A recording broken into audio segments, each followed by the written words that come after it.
Dans certaines zones obscures du système solaire se cachent des mondes à la chimie complexe et si difformes qu'ils frôlent le bizarre. Le plus étonnant a été de découvrir la grande variété des objets qui habitent le système solaire.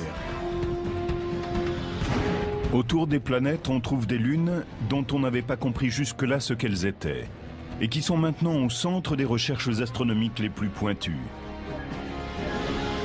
Ce qui était surprenant, c'est qu'elle ne ressemblait pas à notre Lune. Mais ces éléments du système solaire qu'on dit mineurs ne sont pas d'un moindre intérêt. Quelle surprise nous réservent les lunes du système solaire?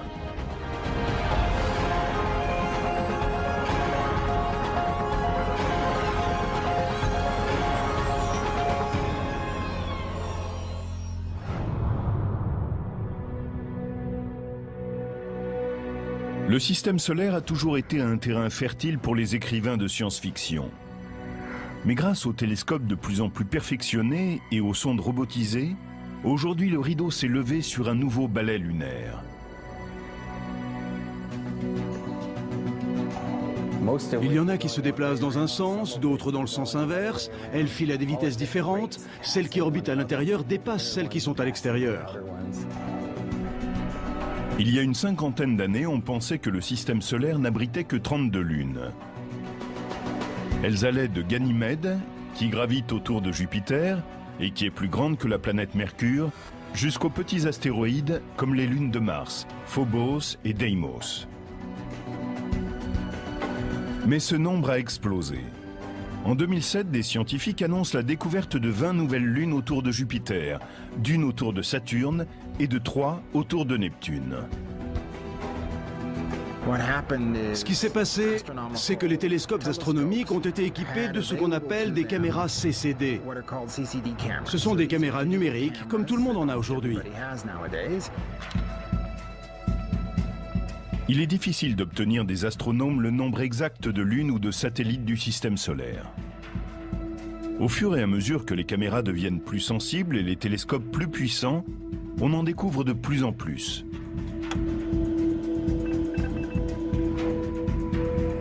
Elles sont classées en 2 grands groupes. Il y a celles qui tracent des orbites quasi circulaires au-dessus du plan de l'équateur de leur planète. Ce sont les lunes régulières. Notre Lune s'est formée lors d'un impact, mais toutes les autres se sont agglomérées à partir de la soupe gazeuse qui entoure leur planète parente. Un processus connu sous le nom d'accrétion. Un exemple classique de satellite régulier, ce seraient les lunes galiléennes de Jupiter. Io, Europe, Ganymède et Callisto. Le matériau qui allait donner naissance à Jupiter était un peu trop abondant. Le surplus s'est donc accumulé pour former les lunes. Les lunes irrégulières suivent des orbites inclinées et fortement elliptiques, dans le plan de l'équateur de leur planète. La plupart d'entre elles se déplacent de façon rétrograde, c'est-à-dire dans le sens des aiguilles d'une montre, alors que leur planète tourne dans l'autre sens. Phoebe, un satellite de Saturne récemment découvert, en est un parfait exemple. Au début, elle était indépendante et tournait autour du Soleil, avant d'être capturée par Saturne, plus massif. Qu'elles soient régulières ou irrégulières, les lunes évoluent dans la zone gravitationnelle de leur planète. On appelle l'étendue approximative de cette région la sphère de Hill. Elle tient son nom de George William Hill, un astronome américain qui a défini ce concept au milieu des années 1800. La sphère de Hill est cette zone qui se déplace en même temps qu'une planète et dont la force gravitationnelle est plus forte que celle du Soleil. Les lunes de Mars, Deimos et Phobos, ont des comportements très différents à l'intérieur de la sphère de Hill. Si la planète tourne plus vite que son satellite, comme c'est le cas pour Deimos, les forces de marée vont pousser la Lune de plus en plus loin. Phobos, lui, tourne plus vite que Mars. Ces petites lunes ont été découvertes en 1877 par un astronome américain, Asaph Hall. Il a donné à Phobos le nom du dieu grec de la peur et à Deimos celui du dieu de la terreur. Tom Duxbury faisait partie de la mission Mariner 9, qui en novembre 1971 a photographié pour la première fois les 2 lunes en forme de pommes de terre. C'était tard dans la nuit, par une journée froide, pluvieuse, sombre et maussade. J'ai tourné la photo sur le côté. La lune ressemblait à un crâne. C'était une image sinistre.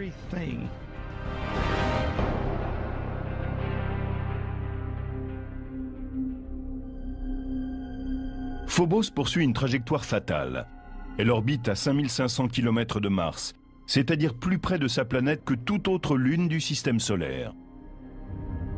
Si la nôtre était aussi proche de la Terre que Phobos l'est de Mars, elle nous semblerait 20 fois plus grande.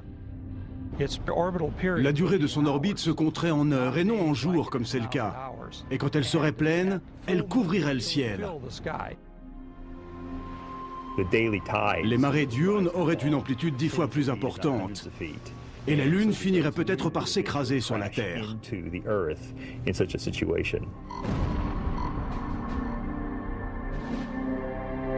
La situation délicate de Phobos est liée à un processus que l'on appelle l'accélération séculaire. Tandis que le satellite se déplace plus vite que Mars, des forces de marée s'élèvent à la surface de la planète qui attirent Phobos vers elle un peu plus à chaque orbite.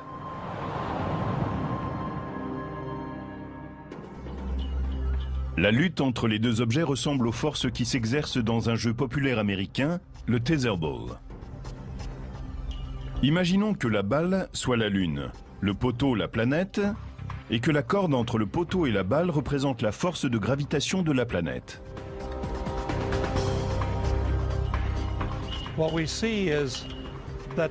Nous voyons que la force de gravitation pousse la Lune à accélérer.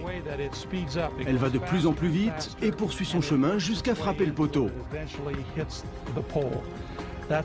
C'est exactement ce qui arrive à Phobos. Elle orbite autour de Mars plus vite que celle-ci n'avance. L'interaction de marée la pousse à se rapprocher et à accélérer sa marche. Nous pensons que dans 50 millions d'années, Phobos en arrivera à toucher Mars et qu'il disparaîtra en tant que Lune.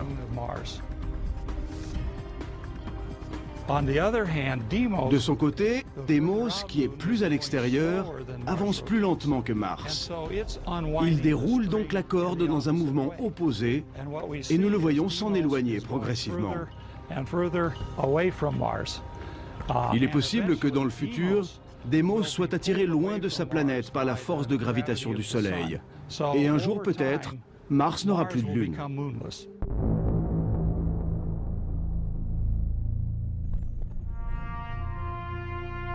Comme Phobos prend de l'avance sur la rotation de Mars, il semble se lever à l'ouest et se coucher à l'est. Au lieu d'avoir sa planète qui tourne plus vite que lui, comme c'est le cas de notre Lune et d'autres satellites, et donc de se lever à l'est et de se coucher à l'ouest, il est en avance sur la rotation de sa planète, et par conséquent se lève à l'ouest, se déplace en tête et se couche à l'est.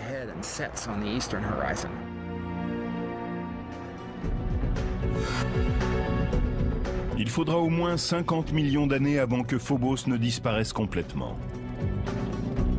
Avant cela, on aura peut-être commencé à coloniser Mars. C'est cette idée qu'a développée l'écrivain de science-fiction Arthur C. Clarke dans son livre « Les sables de Mars ». Nous n'avons aucune véritable raison de coloniser Phobos, mais sa position fait de ce satellite une étape naturelle sur la route vers Mars. Du point de vue de la force gravitationnelle, il est beaucoup plus facile d'aller sur Phobos, où il n'y en a aucune, que de lutter avec celle de Mars pour s'opposer à sa surface. De Galilée à Stanley Kubrick, les planètes géantes du système solaire externe ont toujours enflammé l'imagination des créateurs. Mais en réalité, les explorer serait courir au suicide. La pression accablante de l'atmosphère très épaisse de Jupiter rendrait presque impossible tout mouvement. Pourtant, les satellites de ces monstres peuvent être des plateformes intéressantes pour leur exploration et même leur future colonisation. Ces prisonniers de la force gravitationnelle de Jupiter sont-ils des mondes hostiles? Y a-t-il une chance qu'ils abritent une forme de vie? Ou bien pourrait-il être un havre de sécurité pour les générations futures d'explorateurs planétaires? Jusqu'à une époque toute récente, on savait très peu de choses sur les lunes des géantes gazeuses et glacées. La plupart d'entre elles restaient cachées à l'abri de leur planète. Aujourd'hui, les télescopes et l'exploration spatiale nous révèlent un royaume peuplé par une foule de lunes. Certaines, sphériques, sont semblables à des planètes. D'autres, difformes, mesurent à peine 45 km de diamètre. Jupiter, la plus grande planète du système solaire, est un aimant pour les lunes. Elle s'est formée il y a près de 4,5 milliards d'années quand un nuage massif de gaz s'est effondré sur lui-même. Ce processus, appelé accrétion, a marqué les débuts du système jupitérien. La plus grande partie du gaz et du matériau qui tournoyait dans l'espace a commencé à former la planète. Et l'autre petite partie s'est rassemblée en amas, tourbillonnant dans l'orbite de Jupiter. Ces accrétions miniatures se sont ensuite solidifiées pour former ces lunes régulières, Io, Europe, Ganymède et Callisto. Une fois Jupiter formée, elle a commencé, grâce à sa force gravitationnelle, à faire entrer dans son cheptel de petits débris, reliquats de la naissance du système solaire primitif. Les planètes géantes se sont formées dans un environnement riche en gaz, là où une foule de petites épaves flottait dans le système solaire, prêtes à être capturées. Le nombre de lunes de Jupiter peut aller de 60 à 200, selon les spécialistes qui en font le compte. Il est clair que si l'on pouvait se placer à la périphérie de l'atmosphère gazeuse de Jupiter et regarder le ciel, on pourrait admirer le balai somptueux de ces lunes satellites. Ce serait merveilleux de pouvoir observer ces lunes. À certains moments, on verrait passer Io. Et lors d'un passage sur deux, on apercevrait en même temps Europe. Et une fois sur 4, on verrait aussi Ganymède. Un des satellites de Jupiter a été tellement maltraité par l'énorme masse de la planète qu'il a littéralement été éjecté vers l'extérieur. En février 2007, le vaisseau spatial New Horizons, en route pour Pluton, a dirigé ses télescopes vers Io.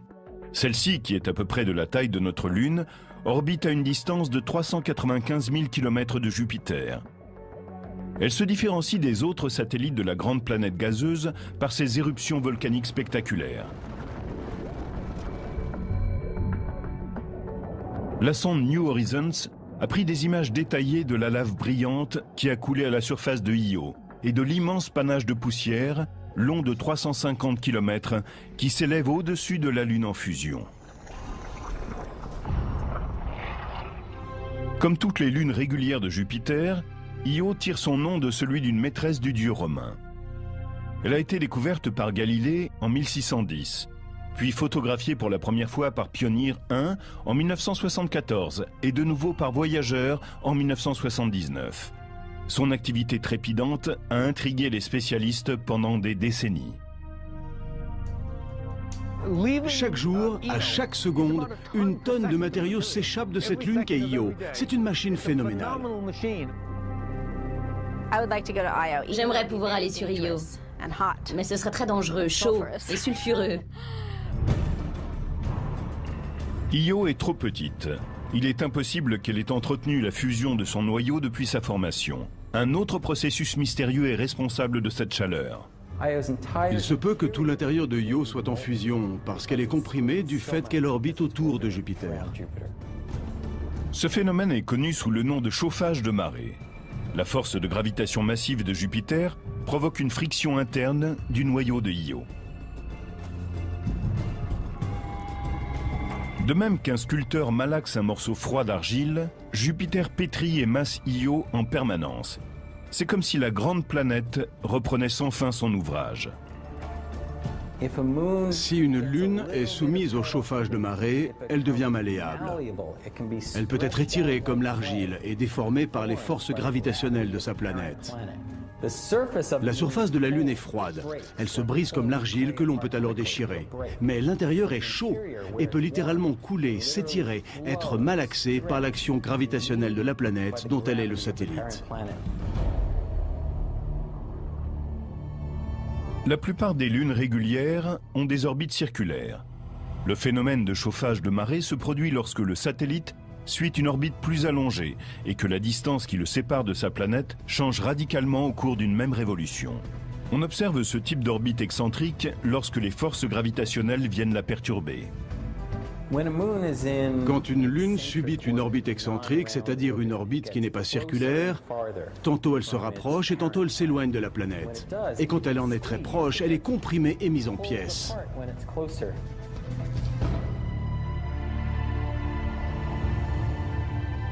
Io est en résonance orbitale avec les autres satellites que sont Europe et Ganymède. Pendant que Jupiter et Io luttent pour trouver une relation synchrone, Europe et Ganymède attirent Io dans une direction opposée, tandis que Jupiter l'attire dans l'autre sens, et elle se retrouve à la fois écartelée et comprimée. Le chauffage de marée qui s'exerce sur Io produit ces volcans prodigieux, mais a également un autre effet. Il est à l'origine du plus grand objet stationnaire visible du système solaire, un nuage gazeux massif, 500 fois plus grand que Jupiter. En 1990, le professeur Michael Mendillo et son équipe de l'université de Boston ont découvert un immense nuage gazeux qui s'étend de part et d'autre de Jupiter. Ils ont été les premiers à photographier en entier la nébuleuse, ainsi qu'à découvrir son origine et le mécanisme qui lui permet de se développer. Io n'est pas grande, donc elle n'a pas une large atmosphère. Mais ces volcans lui fournissent en permanence un matériau qui la remplace. On peut se demander pourquoi elle n'a pas une atmosphère immense, puisque tous ces volcans sont en activité depuis l'éternité.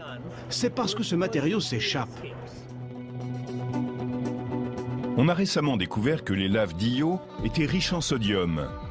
Bien que celui-ci ne représente que 5% des matériaux éjectés, les télescopes terrestres le détectent facilement, car il émet une lumière jaune. Sur Terre, il est souvent utilisé pour éclairer les rues des villes du monde entier.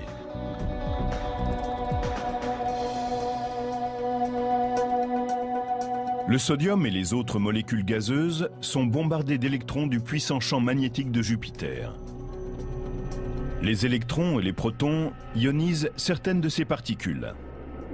À présent sous forme de plasma, ces ions sont emportés par la magnétosphère puissante de Jupiter. Et leur vitesse augmente rapidement lorsqu'ils sont capturés par le champ magnétique de la planète.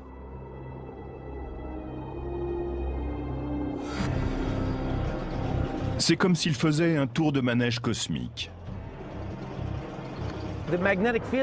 Les lignes de champ magnétique ont des pôles ici et un peu partout. L'atome de sodium est ramené avec cet électron. Maintenant, je suis dans le tore de plasma de Jupiter avec les autres ions et électrons qui ont déjà été capturés. Les ions et les électrons se combinent à nouveau. Ce qui est neutre n'est pas emprisonné par le champ magnétique et en sort à une vitesse encore plus grande. Cela suffit pour échapper à Jupiter. Et ils forment le plus grand nuage gazeux visible et permanent du système solaire. Si nous pouvions voir à l'œil nu cette nébuleuse, elle prendrait la place de 12 lunes dans le ciel nocturne. Elle est tellement immense que Mendillo et son équipe ont créé un télescope spécifique pour pouvoir l'étudier. Pour disposer d'un grand champ de vision, vous n'avez besoin que d'une petite lentille, comme d'une paire de jumelles. En 1991, le télescope était peut-être d'un type courant, mais sa caméra était très sophistiquée et même révolutionnaire pour l'époque, puisqu'il s'agissait d'un appareil numérique. Une fois que vous avez une image en binaire, vous pouvez faire toutes sortes de choses. Mendillo et son équipe savaient qu'il y avait du sodium dans la nébuleuse. Il y en a aussi dans l'atmosphère de la Terre. Ils ont ainsi comparé les images numériques des atmosphères de Jupiter et de la Terre et mis au point une image de la nébuleuse. Avant, c'était très difficile. On n'avait que 2 photos, 2 feuilles de papier. Maintenant, avec ces caméras numériques, la façon dont nous pouvons produire les images a changé du tout au tout. Io, d'un point de vue esthétique et scientifique, serait une destination fascinante. Mais son environnement hostile représente sans doute un obstacle incontournable. Même une sonde robotisée aurait des difficultés à se poser parmi les fissures éruptives du satellite. Mais il existe une autre lune en orbite autour de Jupiter qui pourrait accueillir une mission d'exploration et peut-être même abriter des formes de vie extraterrestres. Europe est un des objets les plus fascinants et les plus énigmatiques de notre système solaire. Elle ne ressemble à aucun autre endroit, et bien sûr, on ne trouve rien de tel sur la Terre. Quand on voit les images qui ont été prises de sa surface, on observe des fissures, un terrain très modelé et même chaotique. Il y a aussi comme des icebergs dans certaines zones. Nous savons qu'Europe est une lune extraterrestre. Pourrait-elle aussi abriter des formes de vie extraterrestres? Europe orbite à 400 000 km de Jupiter, 2 fois plus loin que Io. Et elle est, comme sa cousine au volcan actif, modelée par les forces de marée. C'est Jupiter qui a le plus d'influence. Sa masse, comme un amant insistant, tire le satellite vers lui. Europe résiste avec sa propre force de gravitation, et les deux objets vivent en symbiose à des centaines de milliers de kilomètres au-dessus de la gazeuse géante. Mais il n'y a pas que Jupiter qui attire Europe. La petite Io et Ganymède, son homologue plus grande, tirent Europe dans d'autres directions. C'est le même phénomène de résonance orbitale que celui qui agit sur Io. Mais les conséquences en sont très différentes sur Europe. Il fait très froid à l'extérieur, moins 300 degrés à certains endroits, mais la Lune est chaude à l'intérieur. Et ce qu'on voit remonter à sa surface est aussi ce qui la rend si intéressante. On y trouve de l'eau. Une eau liquide venue d'un océan souterrain qui suinte et crée sur Europe une couche de glace comme une surfaceuse dame une patinoire. On pense que l'océan d'Europe n'a que 15 à 25 km de profondeur. Sur Terre, l'eau a été le berceau de la vie. Pourrait-il en être de même sur Europe ou sur d'autres lunes ? Les océans glacés des satellites sont peut-être l'habitat le plus répandu dans l'univers. Les objets tels que la Terre sont sans doute assez rares, mais les lunes glacées sont probablement légion. En février 2007, le vaisseau spatial New Horizons, en route vers Pluton et les régions éloignées du système solaire, a réussi à se rapprocher suffisamment d'Europe pour envoyer sur Terre des images stupéfiantes. Ce n'est que lorsque le Soleil se lève ou se couche derrière Europe que l'on peut voir ces immenses formes géologiques qu'on appelle des crop circles. Ils sont très grands.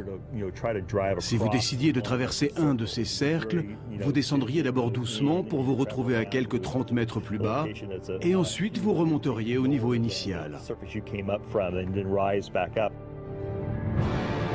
La ressemblance entre ces crop circles et les mystérieuses figures que l'on trouve ici et là sur la Terre s'arrête lorsqu'on en vient à leur taille. En effet, sur Europe, ils mesurent entre 3000 et 4500 km de diamètre. Pourtant, ils sont trop petits et trop réguliers pour être des cratères d'impact, car les astéroïdes, comme les comètes, ont des formes et des tailles différentes. Les crop circles d'Europe se ressemblent tous d'un point de vue géologique. Sans en avoir aucune preuve, on pense que Jupiter pourrait être à l'origine de ces formes, à cause de sa masse. Il se pourrait que la glace qui recouvre Europe ne s'enfonce pas jusqu'au cœur du satellite. Comme un iceberg sphérique, elle flotterait sur un océan localisé sous sa surface. La région polaire aurait été plus ou moins modelée par Jupiter et lentement étirée vers l'équateur au fil des siècles. C'est ainsi que l'on trouve une ligne de crop circles qui s'étend de cette zone jusqu'à l'équateur. Si la croûte glaciaire d'Europe ressemble aux icebergs terrestres, la partie immergée devrait être très importante. Cette hypothèse aurait d'immenses conséquences pour les explorations futures. Cela signifie qu'il y aurait en dessous 8 à 9 fois ce volume de glace. On en arrive à des dimensions impressionnantes. La théorie de l'iceberg s'appuie sur l'hypothèse que l'océan, situé sous la surface d'Europe, peut être facilement atteint lorsqu'on tapote la fine croûte gelée. Les données que nous obtiendrons grâce au radar et aux rayons ultraviolets nous donneront des informations importantes avant même qu'un vaisseau spatial puisse atteindre la surface d'Europe. Les futurs explorateurs devront chercher les points chauds et les endroits où ce mystérieux océan a pu remonter à la surface et ensuite trouver le moyen d'y plonger. Il pourrait choisir d'établir une base d'opération sur Ganymède, la plus grande lune de Jupiter. Comme Phobos pourrait être une étape dans l'exploration martienne, Ganymède pourrait l'être dans le système jupitérien. Elle est plus grande que Mercure et sa force de gravitation est plus proche de celle de la Terre que de celle des satellites de Jupiter.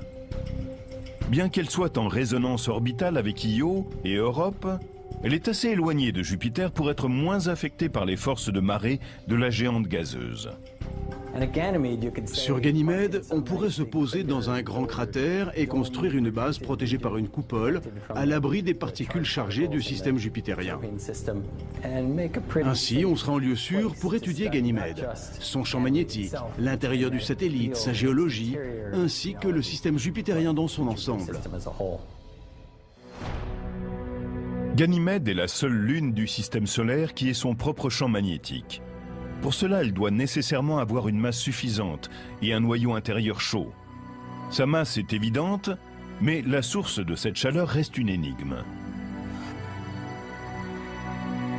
Ganymède est affectée à la fois par les forces de marée de Io et d'Europe. Mais son orbite est assez circulaire pour lui éviter d'être écrasée ou étirée par Jupiter, comme ses voisines plus modestes. On pense que par le passé, un événement a pu infléchir l'orbite de Ganymède. Peut-être son caractère excentrique a-t-il été bousculé pendant un moment. Cela aurait produit une friction importante à l'intérieur et chauffé le noyau. Nous ne savons pas vraiment. Mais le récent passage de New Horizons au-dessus du système jupitérien nous a donné un aperçu des merveilles qui nous attendent lorsque nous approcherons des lunes de Jupiter. Les spécialistes pensent déjà au jour où une sonde robotisée se posera sur l'une d'entre elles et commencera à élucider les secrets de ces mondes énigmatiques. Une lune glacée tourne aussi autour d'une autre géante gazeuse, Saturne. Elle est trop petite pour avoir sa propre atmosphère, mais cela ne l'empêche pas de perturber celle de sa planète. Enceladus, malgré sa petite taille, porte le nom d'un titan de la mythologie grecque. Comme Io et Europe, elle a une orbite excentrique. Les forces de marée de Saturne pressent et malaxent cette petite lune et produisent de la chaleur en son centre.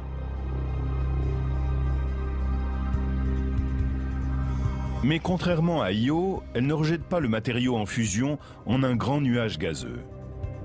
L'eau ne remonte pas à la surface comme elle le fait sur Europe. Non, Enceladus crache des panaches d'eau glacée dans l'atmosphère de Saturne. Nous n'appelons pas cela un volcan. La vapeur d'eau reste en orbite autour de cette toute petite lune, où, comme elle est proche de Saturne, la force de gravitation peut l'attirer vers la planète. Après avoir travaillé sur le Torrey d'Io, Michael Mendillo et son équipe de l'Université de Boston se sont intéressés à l'influence d'Enceladus sur l'atmosphère de Saturne. Il s'avère que l'eau est un catalyseur qui permet de recombiner à merveille les ions et les électrons. Avant la sonde Cassini, les scientifiques créaient sur leurs ordinateurs des modèles pour déterminer les conditions atmosphériques qui règnent autour de Saturne.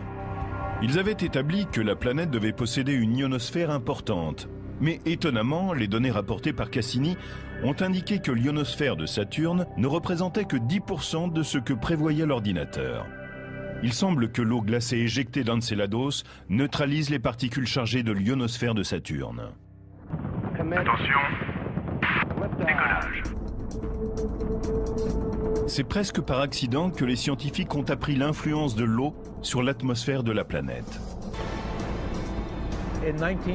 En 1973, quand la NASA a mis en route son programme Skylab, elle a lancé sa dernière fusée Saturne V, celle qui avait permis d'aller sur la Lune. Jamais un vaisseau spatial n'avait réussi à rester en pleine combustion jusque dans la ionosphère.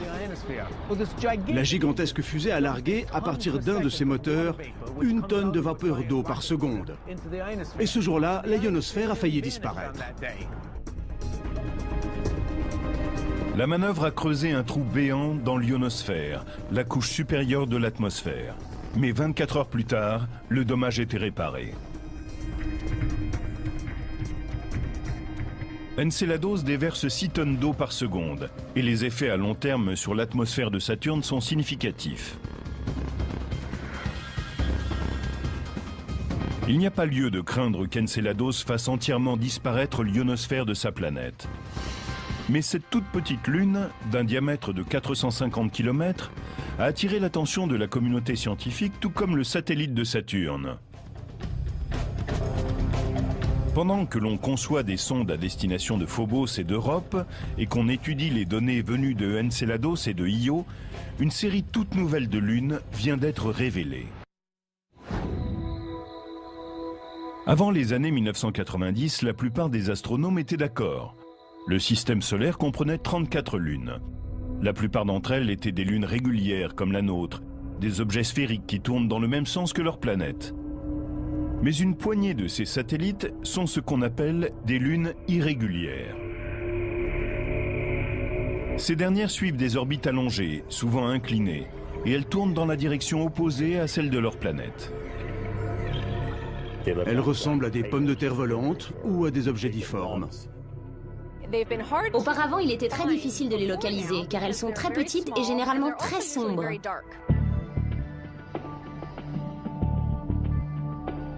En l'espace d'une décennie, l'avènement de la photo numérique et le développement des télescopes à masque codé ont transformé l'étude des lunes du système solaire.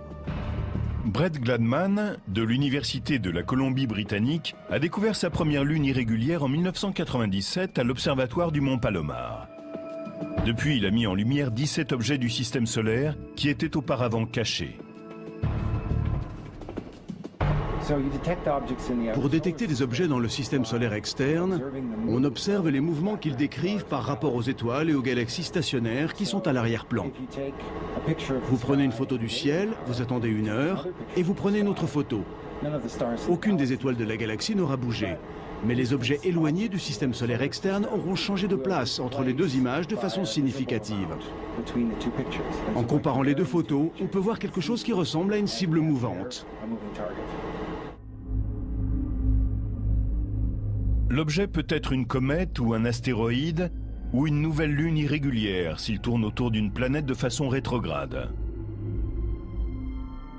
Il y a une autre différence importante entre les lunes régulières et irrégulières. Ces dernières ont été capturées. Elles se sont formées indépendamment de la planète autour de laquelle elles orbitent. Selon toute vraisemblance, elles faisaient partie des débris issus de la formation du système solaire. Phoebe, la plus grande lune irrégulière de Saturne, en est un exemple classique. Phoebe tourne très loin de Saturne. Elle a une orbite elliptique très inclinée et elle avance de façon rétrograde. Les images de Voyager suggéraient que cet objet pouvait être un astéroïde. Donc, on a pensé que c'était peut-être un astéroïde capturé. Maintenant, grâce à la sonde Cassini, nous savons qu'il s'agit d'un corps glacé très riche en eau. Cela exclut l'idée que l'objet vienne de la ceinture d'astéroïdes.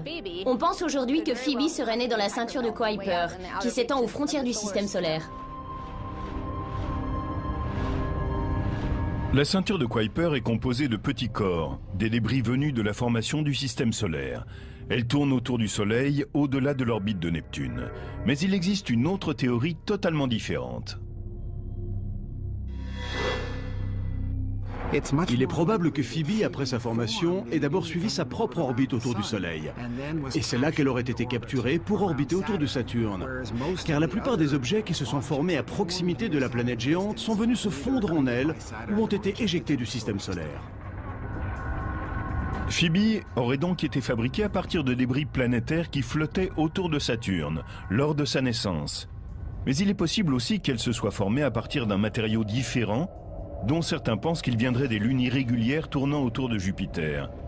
Si c'est le cas, les astrogéologues pourront sans doute comparer les éléments des deux géantes gazeuses avec ceux qui composent Phoebe.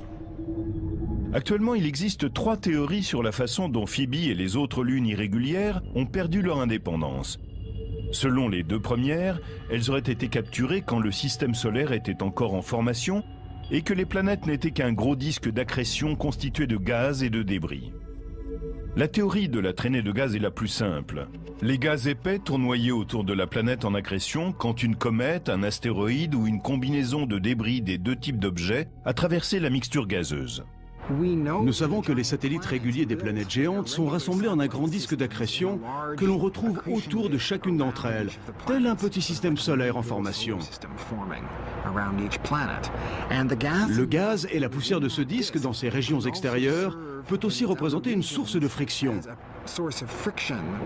Le planétésimal, petit corps en gestation qui passe par là, est alors légèrement ralenti puis capturé. La seconde théorie est une variante de la première. Ici, au lieu qu'un objet soit simplement capturé lorsqu'il traverse les gaz en accrétion, il serait attiré dans l'orbite de la planète en formation par sa force gravitationnelle. Ces deux théories, qui voient dans les lunes des objets capturés, fonctionnent aussi bien pour Jupiter que pour Saturne.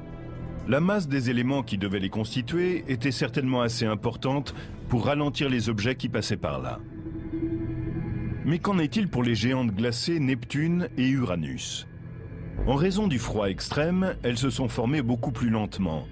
Il est difficile de croire que la mixture d'accrétion glacée était assez massive pour capturer un objet du système solaire.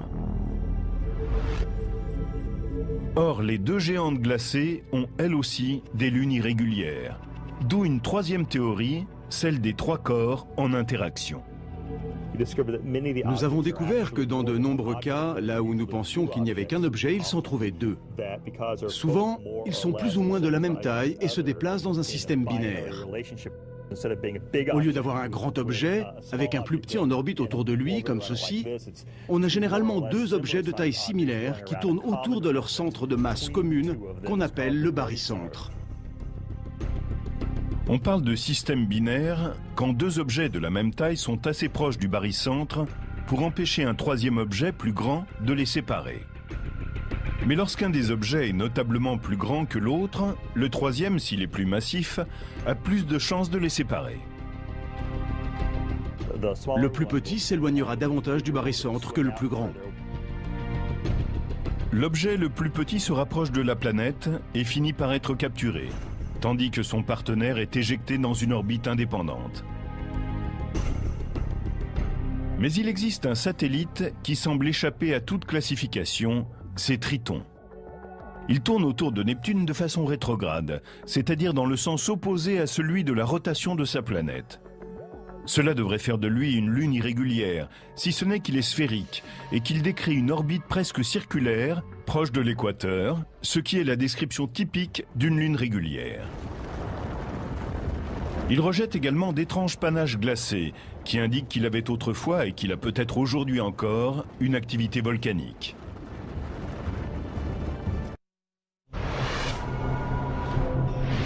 Avant que Voyager 2 ne s'aventure aux confins du système solaire, Triton, satellite de Neptune, était considéré comme un objet mort, constitué de roches et de la taille de notre Lune. Mais la sonde spatiale a transmis des images qui ont révélé aux scientifiques stupéfaits des montagnes, des lignes de failles, des fissures, témoignant d'un mouvement tectonique ainsi que d'une atmosphère d'une grande épaisseur. Les phénomènes géologiques que l'on associe généralement aux grandes planètes chaudes pourraient donc exister sur une lune glacée légèrement plus petite que la nôtre. En 1989, Voyager n'a pas détecté de volcan actif. Pourtant, comme sur Enceladus, satellite de Saturne, des geysers jaillissent régulièrement à la surface de Triton. Ce qui est réellement étonnant ici, ce n'est pas simplement le phénomène géologique en soi, c'est surtout le fait qu'il se produise sur une lune irrégulière. La plupart des grandes lunes du système solaire sont des satellites réguliers. Mais il y a une exception très importante, c'est Triton, la plus grande lune de Neptune, qui orbite dans le mauvais sens. Donc on pense que Triton est un objet capturé. On aurait ainsi une lune capturée qui se comporterait comme une lune régulière. Mais comment un objet de la taille de Triton aurait-il pu ralentir sans traverser l'atmosphère de Neptune ni entrer en collision avec la planète glacée ?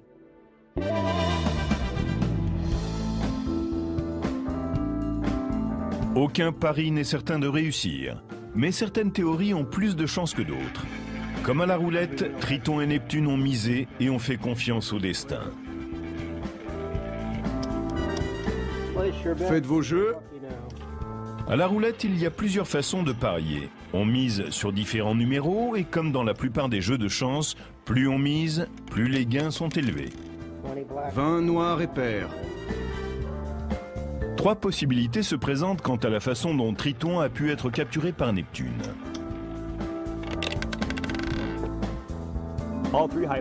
Trois hypothèses sont valables d'un point de vue physique.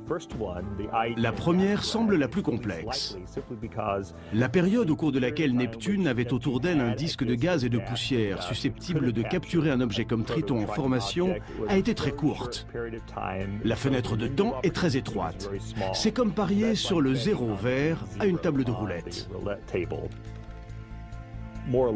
Il est plus probable qu'à un certain moment de l'histoire du système solaire, le matériau qui allait constituer Triton se soit écrasé sur un satellite glacé régulier de taille moyenne.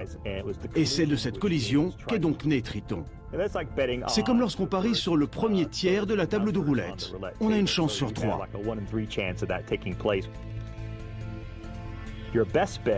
Mais le mieux, c'est de parier sur pair. On a alors une chance sur 2. À l'heure actuelle, la meilleure hypothèse pour la capture de Triton est celle de sa capture dans un système binaire. Dans la ceinture de Kuiper, nous savons qu'il y avait sans doute des milliers d'objets qui étaient de la bonne taille et orbitaient avec un autre objet, peut-être même encore plus grand. Neptune aurait pu capturer l'un d'eux. Personne ne connaît avec certitude l'histoire des premiers jours du système solaire, quand Neptune a capturé Triton. Mais dès que le satellite a commencé à tourner autour de sa planète, de manière irrégulière, il s'est mis à détruire tout ce qui était sur son chemin. Neptune n'a pas un système très régulier de satellites. On pense que la capture de Triton a perturbé ce qui était auparavant un système régulier, comme en ont les autres grandes planètes.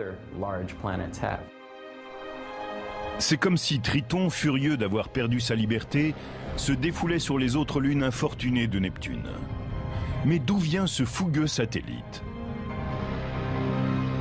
Les données récoltées par Voyager 2 indiquent que la densité de Triton est à peu près égale à celle de Pluton. Aucune autre lune régulière ne peut prétendre à une telle ressemblance. On soupçonne que les deux objets trouvent leur origine dans la ceinture de Kuiper.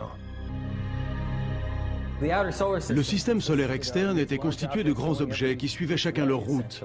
Certains d'entre eux ont donné naissance aux planètes géantes. D'autres ont été éjectés plus loin vers la ceinture de Kuiper, où ils sont encore aujourd'hui. Collision, accrétion et même capture ont rétréci ce qui était autrefois un réservoir important de matériaux pour la construction planétaire.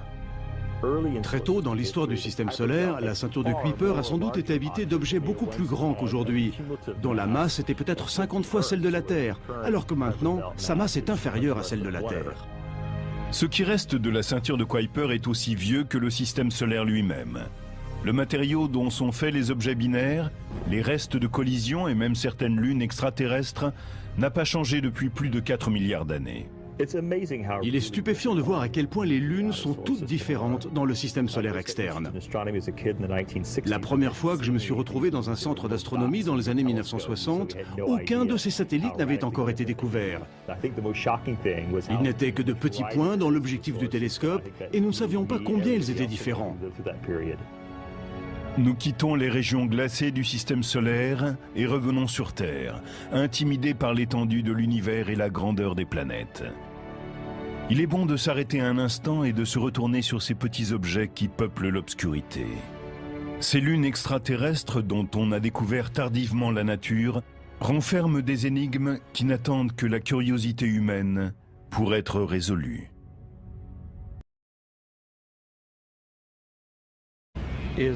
Si la planète tourne plus vite que son satellite, comme c'est le cas pour Deimos, les forces de marée vont pousser la Lune de plus en plus loin. Phobos, lui, tourne plus vite que Mars. Ces petites lunes ont été découvertes en 1877 par un astronome américain, Asaph Hall. Il a donné à Phobos le nom du dieu grec de la peur et à Deimos celui du dieu de la terreur.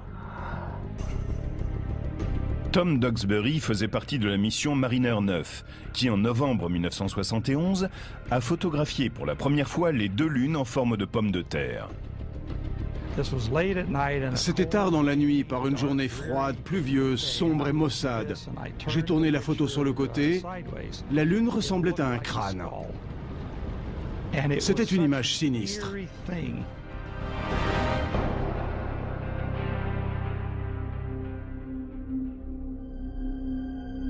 Phobos poursuit une trajectoire fatale. Elle orbite à 5500 km de Mars, c'est-à-dire plus près de sa planète que toute autre lune du système solaire. Si la nôtre était aussi proche de la Terre que Phobos l'est de Mars, elle nous semblerait 20 fois plus grande. La durée de son orbite se compterait en heures et non en jours comme c'est le cas. Et quand elle serait pleine, elle couvrirait le ciel. Les marées diurnes auraient une amplitude 10 fois plus importante. Et la Lune finirait peut-être par s'écraser sur la Terre.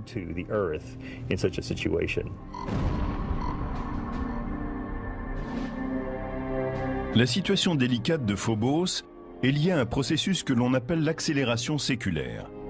Tandis que le satellite se déplace plus vite que Mars, des forces de marée s'élèvent à la surface de la planète qui attirent Phobos vers elle un peu plus à chaque orbite.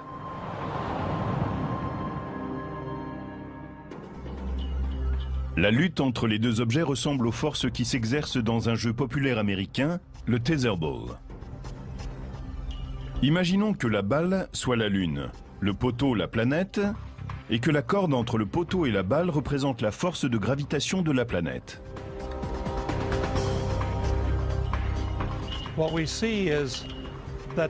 Nous voyons que la force de gravitation pousse la Lune à accélérer. Elle va de plus en plus vite et poursuit son chemin jusqu'à frapper le poteau. C'est exactement ce qui arrive à Phobos. Elle orbite autour de Mars plus vite que celle-ci n'avance. L'interaction de marée la pousse à se rapprocher et à accélérer sa marche. Nous pensons que dans 50 millions d'années, Phobos en arrivera à toucher Mars et qu'il disparaîtra en tant que Lune.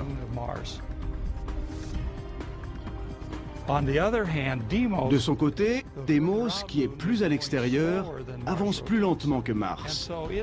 Il déroule donc la corde dans un mouvement opposé et nous le voyons s'en éloigner progressivement.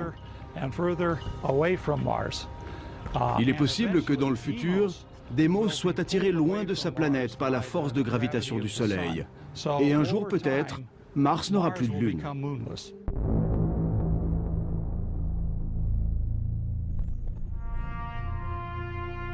Comme Phobos prend de l'avance sur la rotation de Mars, il semble se lever à l'ouest et se coucher à l'est. Au lieu d'avoir sa planète qui tourne plus vite que lui, comme c'est le cas de notre Lune et d'autres satellites, et donc de se lever à l'est et de se coucher à l'ouest, il est en avance sur la rotation de sa planète, et par conséquent se lève à l'ouest, se déplace en tête et se couche à l'est.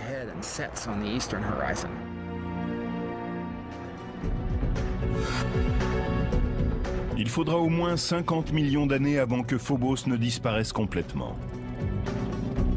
Avant cela, on aura peut-être commencé à coloniser Mars. C'est cette idée qu'a développée l'écrivain de science-fiction Arthur C. Clarke dans son livre « Les sables de Mars ». Nous n'avons aucune véritable raison de coloniser Phobos, mais sa position fait de ce satellite une étape naturelle sur la route vers Mars. Du point de vue de la force gravitationnelle, il est beaucoup plus facile d'aller sur Phobos, où il n'y en a aucune, que de lutter avec celle de Mars pour se poser à sa surface. De Galilée à Stanley Kubrick, les planètes géantes du système solaire externe ont toujours enflammé l'imagination des créateurs. Mais en réalité, les explorer serait courir au suicide. La pression accablante de l'atmosphère très épaisse de Jupiter rendrait presque impossible tout mouvement. Pourtant, les satellites de ces monstres peuvent être des plateformes intéressantes pour leur exploration et même leur future colonisation. Ces prisonniers de la force gravitationnelle de Jupiter sont-ils des mondes hostiles? Y a-t-il une chance qu'ils abritent une forme de vie? Ou bien pourrait-il être un havre de sécurité pour les générations futures d'explorateurs planétaires? Jusqu'à une époque toute récente, on savait très peu de choses sur les lunes des géantes gazeuses et glacées. La plupart d'entre elles restaient cachées à l'abri de leur planète. Aujourd'hui, les télescopes et l'exploration spatiale nous révèlent un royaume peuplé par une foule de lunes. Certaines, sphériques, sont semblables à des planètes. D'autres, difformes, mesurent à peine 45 km de diamètre. Jupiter, la plus grande planète du système solaire, est un aimant pour les lunes. Elle s'est formée il y a près de 4,5 milliards d'années quand un nuage massif de gaz s'est effondré sur lui-même. Ce processus, appelé accrétion, a marqué les débuts du système jupitérien. La plus grande partie du gaz et du matériau qui tournoyait dans l'espace a commencé à former la planète. Et l'autre petite partie s'est rassemblée en amas, tourbillonnant dans l'orbite de Jupiter. Ces accrétions miniatures se sont ensuite solidifiées pour former ces lunes régulières, Io, Europe, Ganymède et Callisto. Une fois Jupiter formée, elle a commencé, grâce à sa force gravitationnelle, à faire entrer dans son cheptel de petits débris, reliquats de la naissance du système solaire primitif. Les planètes géantes se sont formées dans un environnement riche en gaz, là où une foule de petites épaves flottait dans le système solaire, prêtes à être capturées. Le nombre de lunes de Jupiter peut aller de 60 à 200, selon les spécialistes qui en font le compte. Il est clair que si l'on pouvait se placer à la périphérie de l'atmosphère gazeuse de Jupiter et regarder le ciel, on pourrait admirer le balai somptueux de ces lunes satellites. Ce serait merveilleux de pouvoir observer ces lunes. À certains moments, on verrait passer Io. Et lors d'un passage sur deux, on apercevrait en même temps Europe. Et une fois sur 4, on verrait aussi Ganymède. Un des satellites de Jupiter a été tellement maltraité par l'énorme masse de la planète qu'il a littéralement été éjecté vers l'extérieur. En février 2007, le vaisseau spatial New Horizons, en route pour Pluton, a dirigé ses télescopes vers Io. Celle-ci, qui est à peu près de la taille de notre Lune, orbite à une distance de 395 000 km de Jupiter. Elle se différencie des autres satellites de la grande planète gazeuse par ses éruptions volcaniques spectaculaires. La sonde New Horizons a pris des images détaillées de la lave brillante qui a coulé à la surface de Io et de l'immense panache de poussière, long de 350 km, qui s'élève au-dessus de la Lune en fusion. Comme toutes les lunes régulières de Jupiter, Io tire son nom de celui d'une maîtresse du dieu romain. Elle a été découverte par Galilée en 1610, puis photographiée pour la première fois par Pioneer 1 en 1974 et de nouveau par Voyageur en 1979. Son activité trépidante a intrigué les spécialistes pendant des décennies. Chaque jour, à chaque seconde, une tonne de matériaux s'échappe de cette lune qu'est Io. C'est une machine phénoménale. J'aimerais pouvoir aller sur Io, mais ce serait très dangereux, chaud et sulfureux. Io est trop petite. Il est impossible qu'elle ait entretenu la fusion de son noyau depuis sa formation. Un autre processus mystérieux est responsable de cette chaleur. Il se peut que tout l'intérieur de Io soit en fusion, parce qu'elle est comprimée du fait qu'elle orbite autour de Jupiter. Ce phénomène est connu sous le nom de chauffage de marée. La force de gravitation massive de Jupiter provoque une friction interne du noyau de Io. De même qu'un sculpteur malaxe un morceau froid d'argile, Jupiter pétrit et masse Io en permanence. C'est comme si la grande planète reprenait sans fin son ouvrage. Si une lune est soumise au chauffage de marée, elle devient malléable. Elle peut être étirée comme l'argile et déformée par les forces gravitationnelles de sa planète. La surface de la Lune est froide. Elle se brise comme l'argile que l'on peut alors déchirer.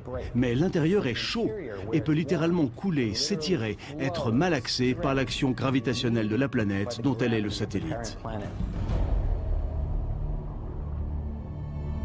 La plupart des lunes régulières ont des orbites circulaires. Le phénomène de chauffage de marée se produit lorsque le satellite suit une orbite plus allongée et que la distance qui le sépare de sa planète change radicalement au cours d'une même révolution. On observe ce type d'orbite excentrique lorsque les forces gravitationnelles viennent la perturber. Quand une lune subit une orbite excentrique, c'est-à-dire une orbite qui n'est pas circulaire, tantôt elle se rapproche et tantôt elle s'éloigne de la planète. Et quand elle en est très proche, elle est comprimée et mise en pièces.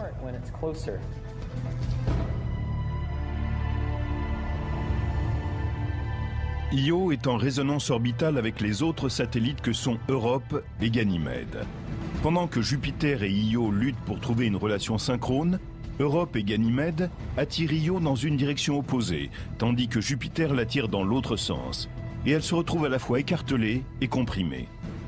Le chauffage de marée qui s'exerce sur Io produit ces volcans prodigieux, mais a également un autre effet.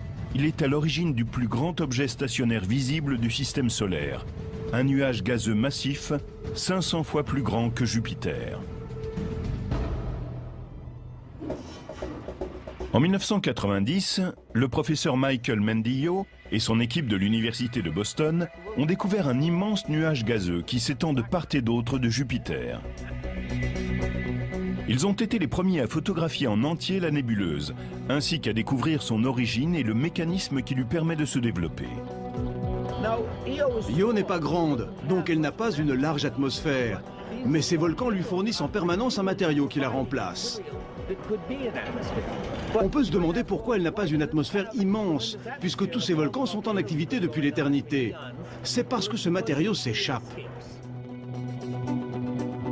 On a récemment découvert que les laves d'Io étaient riches en sodium. Bien que celui-ci ne représente que 5% des matériaux éjectés, les télescopes terrestres le détectent facilement, car il émet une lumière jaune. Sur Terre, il est souvent utilisé pour éclairer les rues des villes du monde entier.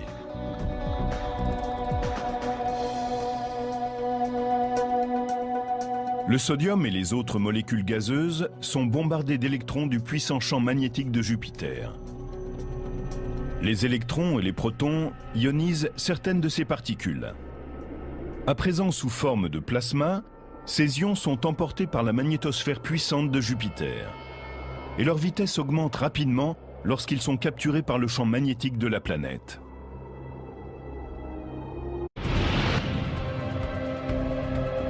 Dans certaines zones obscures du système solaire se cachent des mondes à la chimie complexe et si difformes qu'ils frôlent le bizarre. Le plus étonnant a été de découvrir la grande variété des objets qui habitent le système solaire. Autour des planètes, on trouve des lunes dont on n'avait pas compris jusque-là ce qu'elles étaient et qui sont maintenant au centre des recherches astronomiques les plus pointues. Ce qui était surprenant, c'est qu'elles ne ressemblaient pas à notre Lune. Mais ces éléments du système solaire qu'on dit mineurs ne sont pas d'un moindre intérêt. Quelle surprise nous réservent les lunes du système solaire?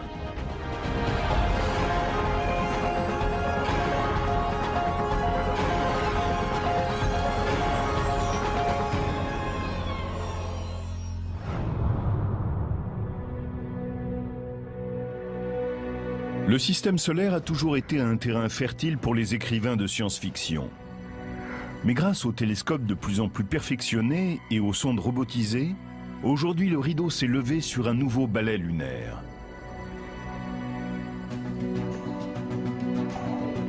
Il y en a qui se déplacent dans un sens, d'autres dans le sens inverse. Elles filent à des vitesses différentes. Celles qui orbitent à l'intérieur dépassent celles qui sont à l'extérieur. Il y a une cinquantaine d'années, on pensait que le système solaire n'abritait que 32 lunes.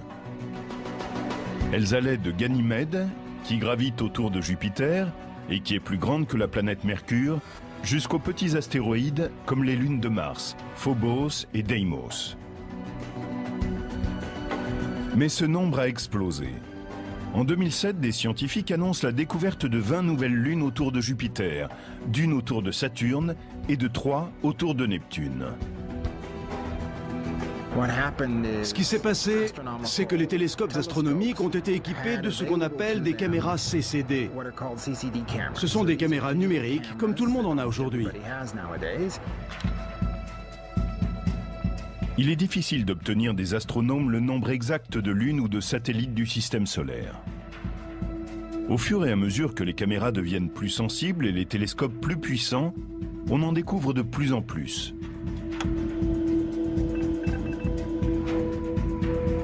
Elles sont classées en deux grands groupes. Il y a celles qui tracent des orbites quasi circulaires au-dessus du plan de l'équateur de leur planète. Ce sont les lunes régulières.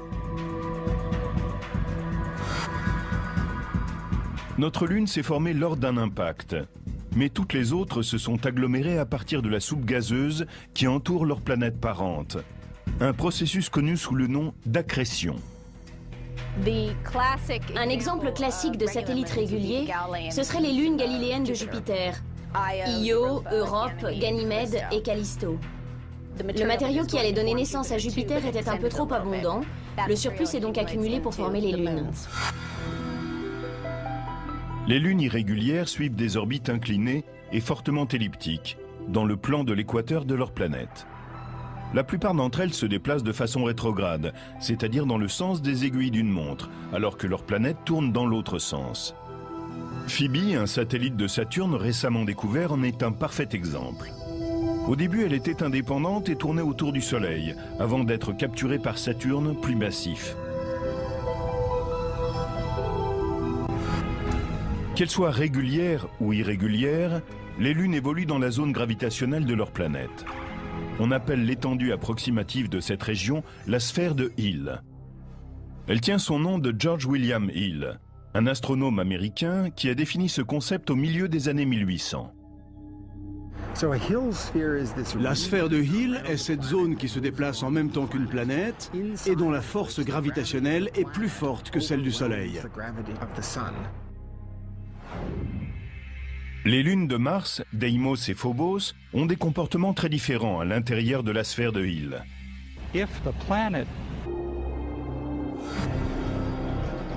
C'est comme s'il faisait un tour de manège cosmique. Les lignes de champ magnétique ont des pôles ici et un peu partout. L'atome de sodium est ramené avec cet électron. Maintenant, je suis dans le tore de plasma de Jupiter avec les autres ions et électrons qui ont déjà été capturés. Les ions et les électrons se combinent à nouveau. Ce qui est neutre n'est pas emprisonné par le champ magnétique et en sort à une vitesse encore plus grande. Cela suffit pour échapper à Jupiter. Et ils forment le plus grand nuage gazeux visible et permanent du système solaire.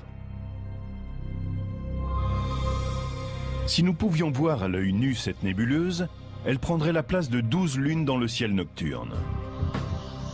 Elle est tellement immense que Mendillo et son équipe ont créé un télescope spécifique pour pouvoir l'étudier. Pour disposer d'un grand champ de vision, vous n'avez besoin que d'une petite lentille, comme d'une paire de jumelles. En 1991, le télescope était peut-être d'un type courant, mais sa caméra était très sophistiquée et même révolutionnaire pour l'époque, puisqu'il s'agissait d'un appareil numérique. Une fois que vous avez une image en binaire, vous pouvez faire toutes sortes de choses. Mendillo et son équipe savaient qu'il y avait du sodium dans la nébuleuse. Il y en a aussi dans l'atmosphère de la Terre. Ils ont ainsi comparé les images numériques des atmosphères de Jupiter et de la Terre et mis au point une image de la nébuleuse. Avant, c'était très difficile. On n'avait que 2 photos, 2 feuilles de papier. Maintenant, avec ces caméras numériques, la façon dont nous pouvons produire les images a changé du tout au tout. Io, d'un point de vue esthétique et scientifique, serait une destination fascinante. Mais son environnement hostile représente sans doute un obstacle incontournable. Même une sonde robotisée aurait des difficultés à se poser parmi les fissures éruptives du satellite. Mais il existe une autre lune en orbite autour de Jupiter qui pourrait accueillir une mission d'exploration et peut-être même abriter des formes de vie extraterrestres. Europe est un des objets les plus fascinants et les plus énigmatiques de notre système solaire. Elle ne ressemble à aucun autre endroit. Et bien sûr, on ne trouve rien de tel sur la Terre. Quand on voit les images qui ont été prises de sa surface, on observe des fissures, un terrain très modelé et même chaotique. Il y a aussi comme des icebergs dans certaines zones. Nous savons qu'Europe est une lune extraterrestre. Pourrait-elle aussi abriter des formes de vie extraterrestres? Europe orbite à 400 000 km de Jupiter, 2 fois plus loin que Io. Et elle est, comme sa cousine au volcan actif, modelée par les forces de marée. C'est Jupiter qui a le plus d'influence. Sa masse, comme un amant insistant, tire le satellite vers lui. Europe résiste avec sa propre force de gravitation, et les deux objets vivent en symbiose à des centaines de milliers de kilomètres au-dessus de la gazeuse géante. Mais il n'y a pas que Jupiter qui attire Europe. La petite Io et Ganymède, son homologue plus grande, tirent Europe dans d'autres directions. C'est le même phénomène de résonance orbitale que celui qui agit sur Io. Mais les conséquences en sont très différentes sur Europe. Il fait très froid à l'extérieur, moins 300 degrés à certains endroits, mais la Lune est chaude à l'intérieur. Et ce qu'on voit remonter à sa surface est aussi ce qui la rend si intéressante. On y trouve de l'eau. Une eau liquide venue d'un océan souterrain qui suinte et crée sur Europe une couche de glace comme une surfaceuse dame une patinoire.